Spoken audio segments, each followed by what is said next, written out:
Mga brother, nandito ngayon tayo sa may Banaba Center sa bayan ng Batangas City, mga brother. At susuotin natin, mga brother, aring Barangay Banaba Center dito. Ibang daan to, mga brother. Hindi ko lang alam kung ano yung mismong pangalan ng kalye na to, mga brother, no? Comment down sa mga taga dito, mga brother, kung ano nga bang kalye to. Doon tayo lagi dumadaan, mga brother, doon sa pakaliwang iyon. Ngayon ay dumiretso tayo din eh. Dahil kita nga natin, mga brother, ay may portal dito papunta din doon sa may papuntang Banabais. Subukan natin na rin portal na rin, mga brother, yan.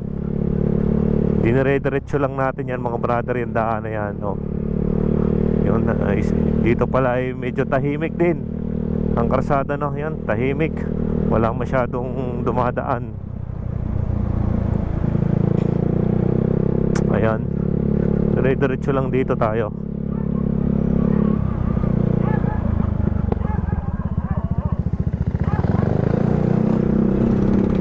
Merong mga lusutan dito na papuntang ano, yan. May mga lusutan papunta doon sa way ng Banaba Center din, mga brother, sa may pinaka main road ng Banaba Center. Yan, dadaanan natin na rin, may pagliko na rin, mga brother.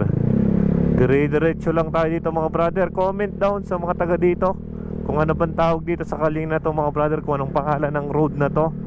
Shoutout na din sa mga taga dito, mga brother. Pag nakita nyo yung malaking mangga na yan, ay kaliwa ulit tayo, mga brother, yan. Kaliwa lang. Tapos dire-diretso lang base sa ating nadaanan dito. Dire-diretso lang ang mga daanan natin dito. Yan, Pasirit. Yan, may Pasirit daw. Wala pagkakalam ko, ito isa ako pa rin ng Banaba Center pumunta doon sa Balagtas, mga brother, yan. Tayo magdidiri-diretso lang din eh. May ano pa dito, yan, may kaunting kurbada. Tapos may daanan din pumunta doon. Diretso lang tayo dito, mga brother, yan. Mapapansin nyo naman, mga brother, na medyo tahimik sa lugar na to. Pagdating mo, mga brother, din sa may kantuhan na may salaminare, ay kakaliwa ka ulit dito. Ito lang ating labas, mga brother, sa may pagkakalam ko yung school ng Banaba Center doon sa may kantuhan. Kaya shoutout sa mga taga dito hong muli. Shoutout.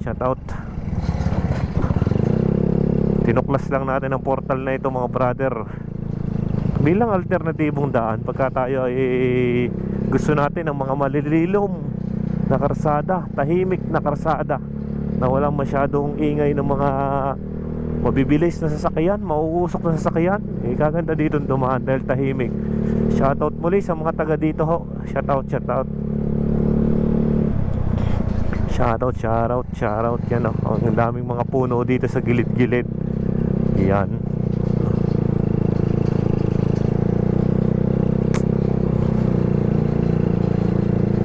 Yan na, tatanaw na natin, mga brother, aring barangay hall yata to ng Banaba Center, mga brother, yan.